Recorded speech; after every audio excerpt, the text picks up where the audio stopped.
That's a full year of praying, Waiting, applying, being uncertain, hoping. crying. What kept you going?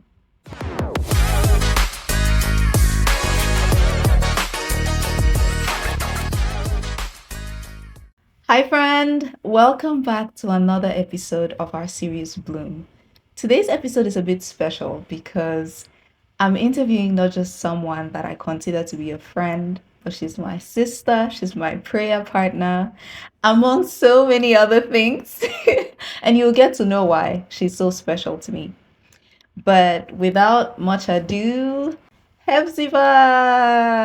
Hi, Drum Ziba! roll. Hey, sis! Oh, hi, Nadine. Hey, sis. So good to be here. Hi. Thank you. Good to see you. So, guys, the funny thing is, Hephzibah is all the way in London, and I'm in Arizona. So she's in the UK, I'm in the US, and somehow we're Wow. making this work. So we thank God for this Yeah. opportunity, and I'm Amen. really, really Amen. excited. And I hope that you guys will be as blessed as I am to have her in my life. Mhm. How are you Oh my doing today, Ziva? Oh, I'm great. I'm really great. Like all week, Mhm. I just kept telling myself I have this talk, this chit chat, this gist. I actually said gist. Yeah. I literally didn't want to make myself. I literally didn't want to call it an interview. I'm like, I'm going to have a Yeah. nice time with Nadine. So throughout the week, Yeah. I just like got take control, utterance, all of that. But I was really Hmm. looking forward to it. Of course, Yeah. planning, setting up. My day has been long, but yeah, this is like the highlight for me. So I'm Hmm. really happy. Like Yeah. I feel like just even you starting this from like Hmm. YouTube, then the Instagram page, and just how it's growing. Yeah. It's just giving that, the illustration of like, how let's say you have a mustard seed, when you nurture it, then it sort of like grows and blooms into like a plant, a tree. So, congrats. Exactly. Impressive. Exactly. Thank you so much. I really appreciate it coming from you. It's like we've planted the seed and God is just watering it Exactly. and allowing it to bloom, right? Yeah, Which is the whole point of this show. perfect. And today we'll be going into your story. But before we start, Mm. I did something funny because I know you're a tech girl. I went on ChatGPT. I put in your LinkedIn profile Hey! and I told ChatGPT, describe Hephzibah based on her LinkedIn Oh, post and profile. Let me read it out to you. wow. It says Hephzibah Emereole is a dynamic and inspiring leader who has transformed from a shy student into a charismatic figure in global youth leadership. I was like, okay. And it goes on to say, a graduate from Ashesi University in Ghana, she credits her personal growth to the university's supportive environment and her active involvement in volunteering activities. So, obviously, very official. But something strikes me. It goes on to say that through her experiences and achievements, Hephzibah exemplifies resilience, Mm. authenticity, and a dedication to making a positive impact on Oh, the world. wow. This is ChatGPT. This is not Oh my you God. writing your profile and sending it to me or me writing a profile of you, right? Yeah. But I feel like so many aspects of this, and it's a very, very long introduction, but I just took the highlights of it. Oh my God, But that's so many aspects of this I know to be true, hmm. right? And today we'll be talking about the resilience aspect of you, of your life. Mm. Um, and our episode is on waiting seasons. So we are both Christians, um, and a big part of our journey as Christians involves us waiting. There's Yeah. so many gospel songs on waiting on the Lord and all of that. And I want us to talk about that. Mm. But first, I have a question for you, Yeah. okay? Hmm. And I want you to answer as honestly as possible. Yeah. I feel like you get to a point where you're like, no, Hephzibah, you're talking a lot. It's okay. It's okay. Which is a good thing. Yeah. Who is one figure? It could be in religious circles, non-religious circles, that you admire their resilience. If you Wow. were to choose just one person that you really admire their resilience or their character, who will it be? And it could also be a Bible character too, Yeah. because I feel like I draw so much from Bible characters. Yeah. Yeah. Yeah. Yeah. Ooh, this is a very nice question because I'm like, oh, who do I choose? Who do I Yeah. pick? So many options. So much, there's Yeah. so And you many. can give more than one, Okay, but I'll say maybe top two. top two. That Yeah. you, Okay. yeah. Hmm.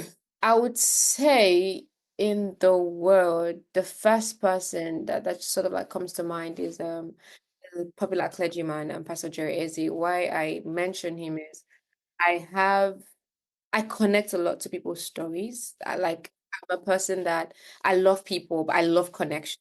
And I mean, this is not meant to like bring myself out, but I remember I was at the transition point the first time I sort of like moved from Ghana to the UK in 2023.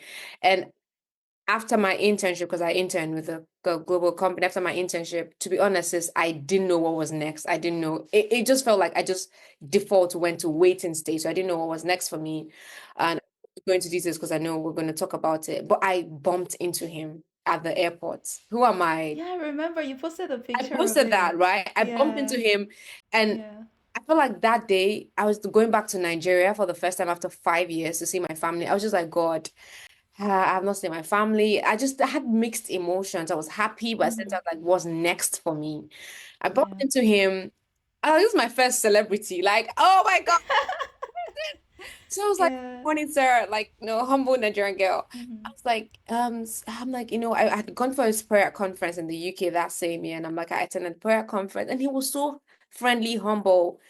So that character for me as a top person in the world, like someone I could talk. We literally spoke together, walking to our flight because there was like the after we're at the final boarding gate, and so we're just walking. And he's such a good listener. Like, so this is not someone I see on TV or someone I kind of like experience. I'm like, wow. Right. Yeah. So and And then for those that don't know, Jerry Eze, he is a Nigerian pastor that started this global prayer chain yes, during the pandemic. And I think it has grown to be the largest prayer channel on YouTube, I it believe. is. It is Yeah, and he has like daily prayers. So he also does like prayer conferences. true. Yeah. Like Mm-hmm. he does in like UK, Yeah. America. Like he has been expanding to uh, Yeah. different African countries as well. I remember Ghana, Nigeria. So Mm-hmm. his character, his story, like I resonate because he started from humble beginning. He was working with a global company and he had the call of God and had to quit his job. And I'm like, okay. And he, You're calling my name. yeah, I'm like, and then I'm like, and he had to wade through. So Yeah. even just the act of showing up every morning, because I remember Mm-hmm. there's a podcast that no, there was actually a video you had about show up, like that resonated. Showing up. I love that so much. Just the act of Yeah. showing up. I see it in his life. Mm-hmm. So that's one person. And he's also an inspiration, like just in the faith, in his resilience. He goes to the gym. So like little things, and he's just one humble man that I connect. I'm just like, no, it's not just someone I see as a top person, but you still have human nature to like, connect people, like be compassionate, to even cry. Like I'm like, no. He's relatable. I Exactly. think That's that's the the word. word. He's That's the word. relatable. That's the word. Yeah. That's the word. The other person is Esther. Hmm. That's the second, that's top two, Esther. Esther, Mm-hmm. I see Esther as someone who, had to go to a different country. Like she didn't have a family, stayed with her uncle Mordecai. And she didn't even know from an early age that she was chosen for an assignment. Right. It was just how God was just like taking her through and things were just unraveling. I know for the time for Esther to show up or for her to even get to that season when she was blooming, like a lot of Mm-hmm. things progressed. So Vashti Yeah. made a mistake and then Yeah. it's like this call that the king wants a new wife, if you read the book of Esther very well. And of course, Monica was like, okay, go ahead. So she had a support system, like, go ahead, do this. We think you can do it. And sometimes Yeah. I read that scripture and I read like the book, I'm like, could Esther be like, I'm just a slave, like, I'm not even slaves, like, um, I'm a Jew, and Mm-hmm. would I get this? Do I really fit in? So sometimes I see myself Right. in that space, like, this is not your country that it's not like your home country, but you're somewhere else and you're kind of like pushing yourself for opportunities and things. And God being a huge factor of her journey, she was favored. She was beautiful. Like the Bible says, she's beautiful, favored. And she thought that was it. Okay, I'm now queen. Like, let me chill. It's enough. I've had It's enough. enough. I've had enough. Yeah. Like, let me chill now. Um, and then bam, came the decree. Bam. I'm just like in my head, I'm like, because in my mind, I'm a problem solver. So in my head, I'm like, oh my God, what do I do at this point? Bam. Like, Yeah. she didn't leave God out of it. She had strategy, but she didn't leave God. She was like, I'm going to Mm. wait on God for 3 days. Of course, Mordecai had to tell her, you have to act. If you don't act, remember, God is going to bring someone. But he made a statement, you're born for such a time as this. And I think that is Mm. why we are here. That is why you're doing what you're doing. That's why I'm Yeah. doing what we're doing. And that's the whole call of we've been children of God, that we are light and we're born for such a time as this. To cut the long story short, because I love it so much, she went on a journey with God, had a Mhm. strategy, she saved her people. And today, in the next 1,000 years, if Jesus tarries, we'll still read about Esther and the significant work that she did on earth in saving her people and in humanity. Yeah. So those are two main people. That's amazing. That Like was a I would long not have answer. thought Gosh. it was long, but I feel like there's so much to digest in it, right? Because I think the most important part of what you've said, in my opinion, Mm, is that we're able to relate not just to people that had lived so many years back, but to people that are living now. So it tells you that resilience is something that every single one of us need. yeah. At some point in our lives, we'll need it, even if we don't need it right now. At some point in your life, you'll go through things that will put you in that position. Mm, But for someone who is watching this and doesn't know what a waiting season is, right? Maybe they're not Christian, maybe they're Christian, but for someone that doesn't know or doesn't understand the concept, in your own words, what would you say are some of the feelings or emotions or situations that kind of define what a waiting season is? yeah. That's a good question. I like to see a waiting season as a period where like there's a bit of delay. You haven't exactly figured out what the next step will be for you or what the outcome of that waiting season will be. So there's a period of delay. There is just like a period of uncertainty. And the reason why I say it, like, what am I supposed to do? Like, what's the outcome? What's my step? Like, we don't even know the end from the beginning. Like, I don't know what will happen tomorrow. I can put some plans, but in this waiting season, you're like, you probably have some plans, you may not have some plans. You're in the point of trying to navigate. So you're trying to say, okay, God, how if someone is Christian, the person will be like, okay, God, what am I supposed to do? Someone is not Christian, you're like, you know what, I'm just tired, man. Like, I don't even know what I'm going to do. So there's just a point of like, what's next? Like you're uncertain, you're like, confused, you're like, you know what, I don't even know. Like, do I do this? Do I not do this? There's always that waiting is always a point of delay. Like there's that delay process. That's how I like to see waiting season. It takes so much to kind of like now figure out or go through that stage and now figure out that okay, maybe this is what I want to do. Should I try this? Should I not try this? And it's periodically marked by it can be a point of like silence as well, where because you don't know what to do, you're like probably you're laid back, you've cut a few people because you're like, I'm trying to figure out my life. I don't want judgment or all of that. And so that's how I see a waiting season. It's not the most comfortable, but it's something that everyone goes through, whether you're Christian or not Christian. That point of uncertainty is what people face at different points in their life. That's a really great way to sum it up. And I want us to talk about. So I know you and I know your journey and I know your story, but anyone watching that doesn't know you as well may not, you know, have the timelines. Yeah, But I remember very vividly you sharing a story of what your life was like before yeah, Ashesi University. Ashesi University is where we both did our undergrad. It's an that's amazing university in Ghana. yeah. So tell me, how did you get to Ashesi? Ooh, I love. What was that journey like? I like the fact that you use journey a lot because even life, we're all on different journeys and different paths. And even the bloom to go to like the series you're doing, which is amazing and been great, is like even to get to that point of you blooming, there's a journey, and usually that journey sometimes can be like behind It takes time. just take Yeah. time. It takes time. Process. Process exactly. Yeah. Chelsea was not the school I knew before. Like I at the age of like 15, 16, I just had this concept of schooling abroad and all of that. I come from like very humble backgrounds. I keep saying that. I wasn't born with a silver spoon. Hmm. So I used to say, okay, you know what? I don't want to school in Nigeria. I'm originally from Nigeria. I want to school abroad. What was abroad for me? US. Default. US.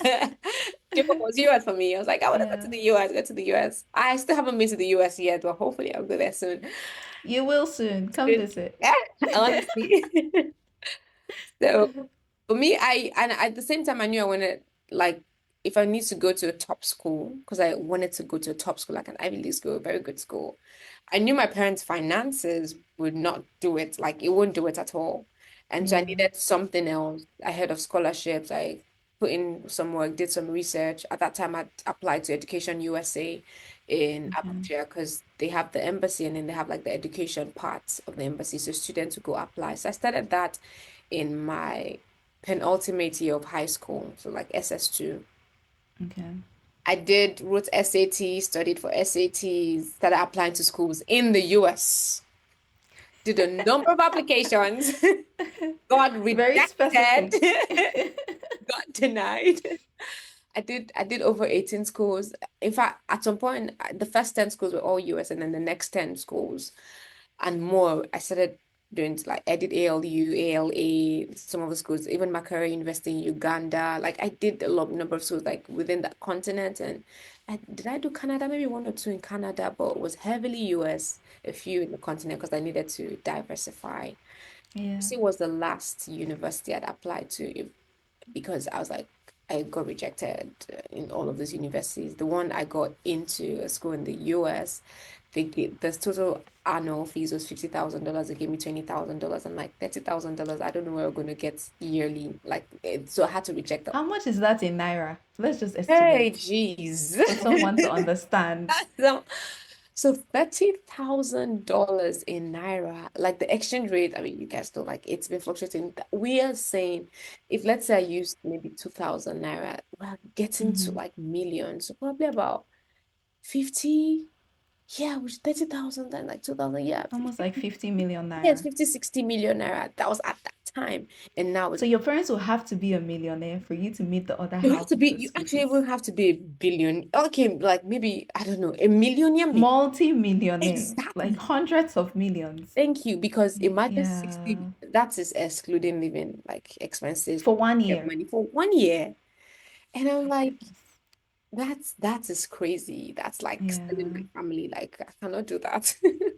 So I rejected that offer. And I remember speaking to my education counselor. I told her that, you know what, I did take a gap year after I graduated. So I did Hmm. Education USA for almost 3 years. And I'm like, I probably just go to a Nigerian university. So I was doing Nigerian public universities as well. Wanted to study medicine. Yeah, I was going to be a surgeon, medical doctor. Today I'm a software engineer. So there was like a detour, like a different Hmm. path. And I was like, and she's like, I know this university in Ghana, like I think they have some scholarship. They just try them. So I should say was try. It wasn't something I was like last resort. That was the last good journey Look at that. university. I was like, I'm going to study in Nigeria. Like it's done because I've all after all because writing essays and things are just a lot. So I did Ashesi University, traveled to the east, to the eastern part of Nigeria because I was pursuing Yeah. in one of the top schools, the public schools in eastern Nigeria. And I was there, forgot about the application. I was like, well, it's still going to be a rejection, and nevertheless, like anyway. But I applied for computer science because I also had interest in computer science. My top was medicine, Okay. but computer science was like, it will not be bad. Option two. I Yeah. got option two. So that's what Hmm. happened. And cut the long story short, I got in. I remember it was May. Randomly, I was just checking my email and I saw, congratulations, you have been awarded a scholarship and you have like a laptop and a calculator. So I went to Ashesi Invest in Ghana full scholarship. I called my mom. She's like, it's not true. Like, it's so good to be true. Like, even myself, I didn't Yeah. believe it. I was like, Mom, there's Everything covered, flight, everything, everything. everything, Yeah. flight, everything. And I'm like, okay, she's like, okay, you need to come back home because I was in the east. You need to come back to Abuja. That's where my parents are, which is the capital of Nigeria. You need to come Mhm. back and let's sort these things out. So I think after 2, 3 days, I came back to Nigeria, what to Mhm. Abuja, sorry, and then she's like, okay, go speak to your education counselors, Education USA. I spoke to them. It was like, this is a great opportunity. I should say it's a good university. I knew a bit, but I said like, and there was someone who had gone from Education USA. Big shout out to Yeah. Hamza. So I reached out to Hamza. I'm like, Hamza, I Yeah. just got in. I was the second person to get in. I just got in. And he's like, oh, great, amazing. He was going to be in Nigeria because he was thinking I was going to be in Nigeria during the summertime, so from July, and so we could meet and like have a chat and he would guide me. So that's what happened. And the rest right now they say is history. But one thing I want to highlight is I still wasn't sure because I was like, no family in Ghana. It's going to be a new country, it's going to be a new Mhm. place. Like, I don't know how it is, but I just was going to just trust God, to be honest, because Yeah. none of my family, like, it was not something that my family knew. And people, because I was doing education in USA, people were asking me, so what state in the US are you going to? What state? I'm like, it's Ghana. It's not a state. Yeah. I'm like, oh, really? It was so new. Everyone was going to the US and I was going to Ghana. So you can see that God had a path, God had a plan. It was not the popular one. It was not something that people were doing. It wasn't even my plan as well, but he had a plan. So that was how it all started. And it was a beautiful journey. How long was it between when you graduated high school and when you got your first, I'll say real offer because the US offer was just, you could not afford it. Yeah. So Hmm. between when you graduated to when you got the Ashesi offer, how long was that? Just to give people an estimate of how long that season was. It took a year. It took a year, A whole year. a whole year. And because I'm even trying to see, it took a year because I was doing my gap year and I'd graduated in June 2017. I remember I got Hmm.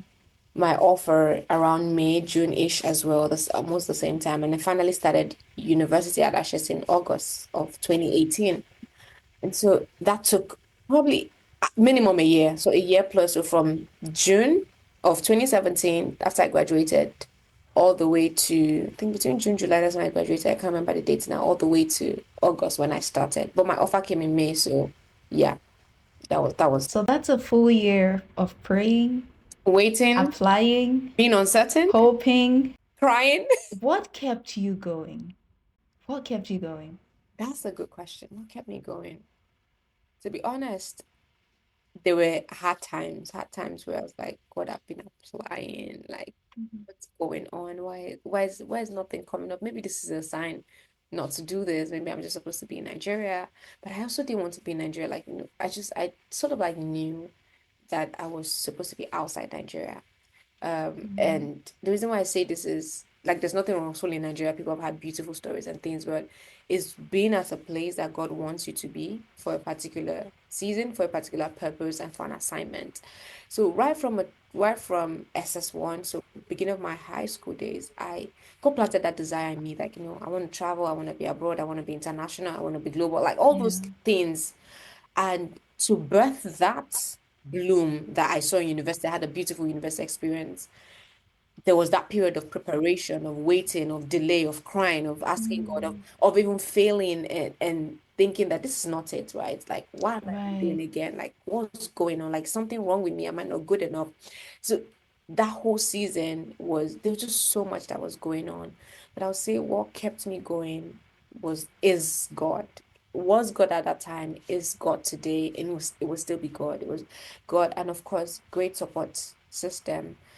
The reason why I say that people would come and share their stories of how they struggled, of how they read and probably didn't get the school, and so that was encouraging. Right. I'm not the only person actually going through this. Yeah. I've gone through this, so Yeah. I had people I would talk to, and they would encourage me. To be honest, I love to be encouraged, and I also love to communicate encouragement to other people because I've seen how just one word you can do this. One word of like, don't worry, it's gonna be fine. it makes you feel not it doesn't just make you feel good, but it just makes you feel like, someone understands me. And in that 1 year, I needed people that really understood me. That the reason why I said I'm not going to Nigeria beyond like finances, and like couldn't go to a private university. I wanted a different experience. I wanted a unique path, not the popular. I wanted something unique, and so that's just what kept me going. And of course, I had to be resilient. Like I had to keep fighting and fighting. Getting to university didn't just mean I went to sleep. It was more work. You can attest to it. There's like so much more to Yeah. implementing your brain Oh, yeah. and like yeah, and like come to uni.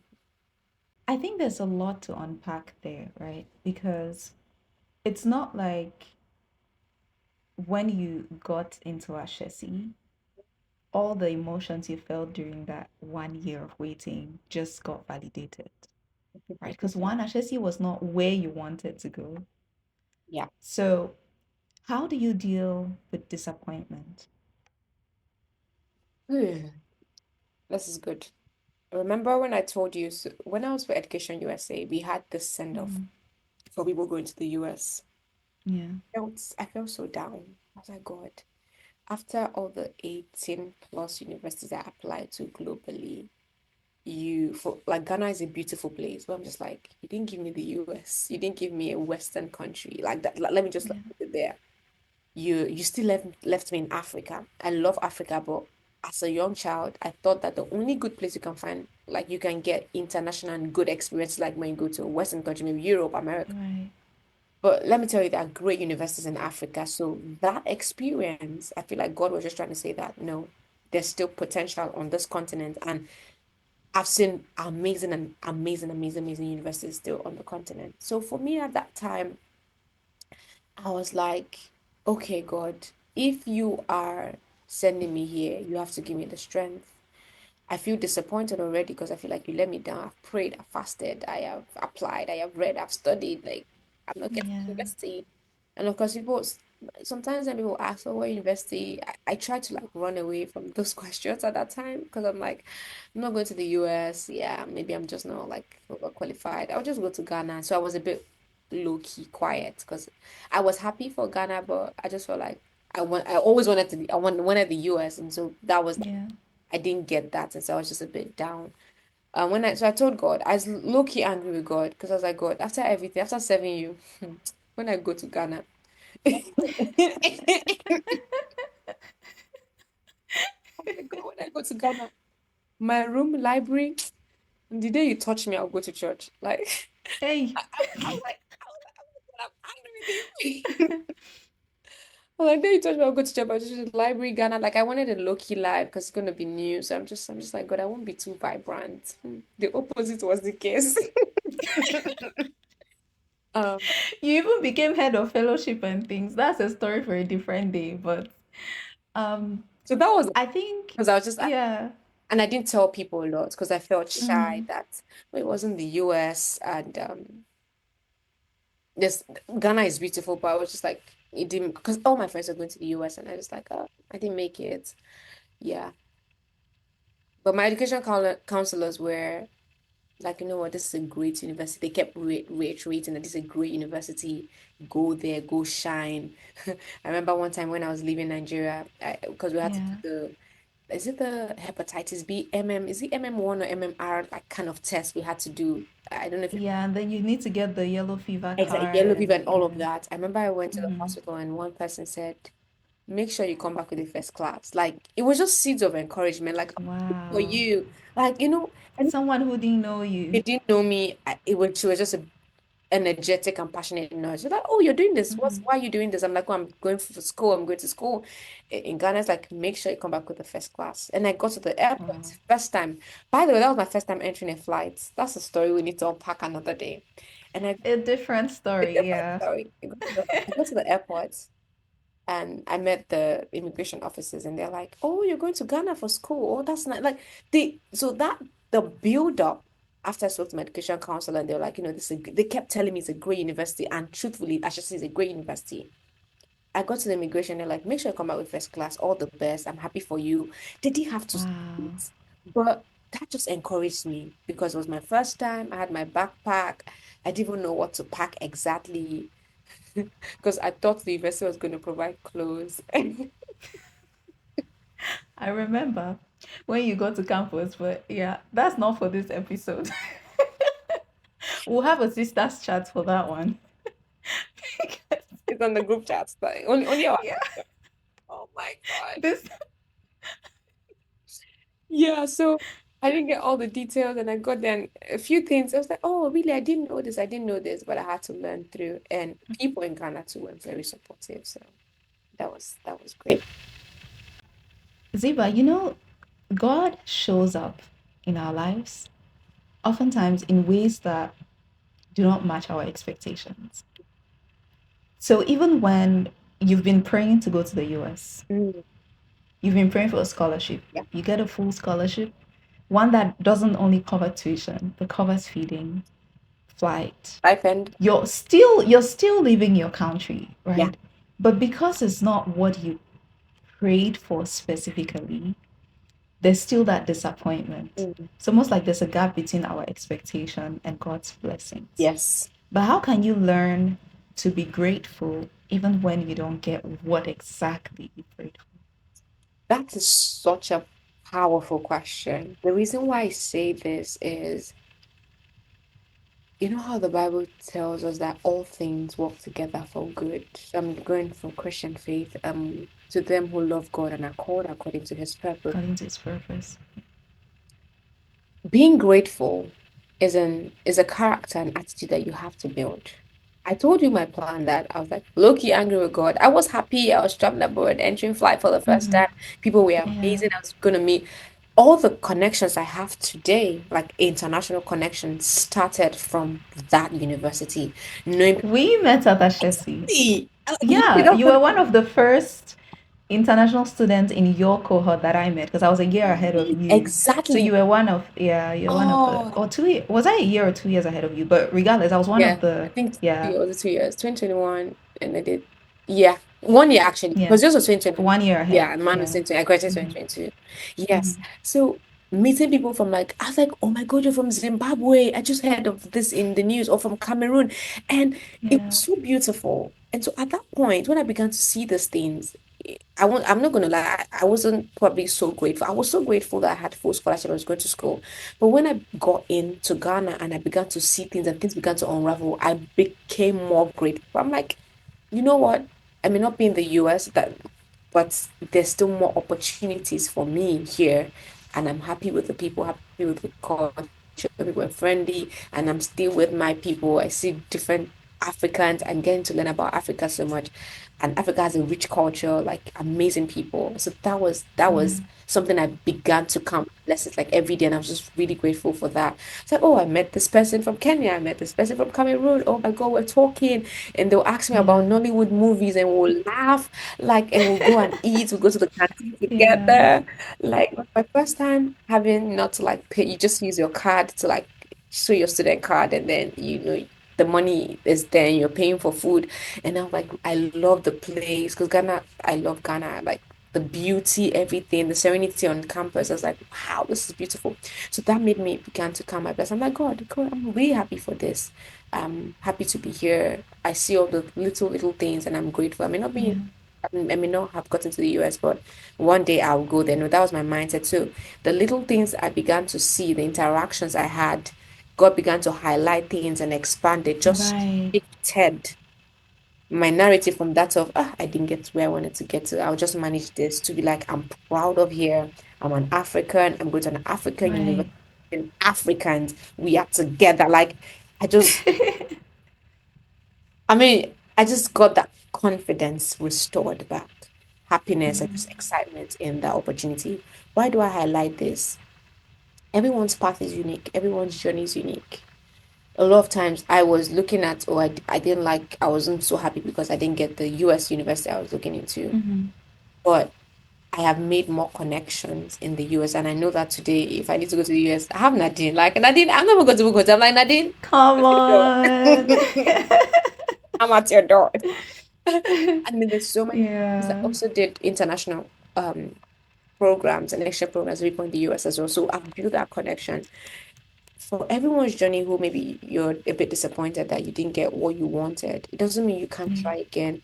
But even the little one that you have, know that some people applied to that and didn't get in. Remember, I should say, Mm. lifetime, I remember that when the admission officer had told us that over 1,000 people applied. And in my year, Yeah. they had selected only 333, they're about, they're not 30. Yeah. So it meant that for every one person they gave, two people were denied. I'm like, Wow. every one person, two people were denied. That was and I was like, okay, God, there's actually people that wanted to be here and are not here. I need to make good use of this opportunity. I need to, prove that this really counts. Like, you guys Yeah. chose, you made the right choice. And that was just my mindset from day one. So, there's this scripture I really like. Yeah. Um, it's Proverbs 19:21, Mm, and it says, "Many are the plans in a person's heart, but it is the Lord's purpose that prevails." mm, You had this plan, this grand plan of going to the US. yeah. What you didn't plan for was the people you will meet in the US. You didn't plan for the opportunities that will come out of going to whatever school it is you go to in the US. But God had planned out everything and how it will work out. And in his plan, Ghana was the best place for you to be, Yeah. right? So I'm just learning throughout your journey and your experience that there's only so much that we can do because we're so short-sighted. But Yeah. God sees the end from the beginning. So God is the only person that can really plan out our lives. So Yeah. our path is just like surrender to what it is that God wants to do in Yeah. and through us. Yeah. So 100%, like what you say is like the details. God is in the details. Mm. He's in the detail. He's not just probably imagine, one thing someone told me. Imagine you went to the US, you lost yourself, you lost your faith. Like there's nothing wrong in like going to the US. But if he sees that that would distract you, he Mm. better looks for another alternative. And he's God all by Exactly. himself. Exactly. Every nation, I believe in every nation. I'm also like someone who's passionate about leadership, politics as well. I believe in every nation. There's good in every nation, no matter what probably is there in one like, sometimes the media can just be one-sided, like one Mm. single story. No, there's good in every nation. Like, no Wow. matter what happening, people thriving there, people are fulfilling their destinies in every nation. They don't have to leave their countries. Some people may have to leave, yes, but some other people don't have to.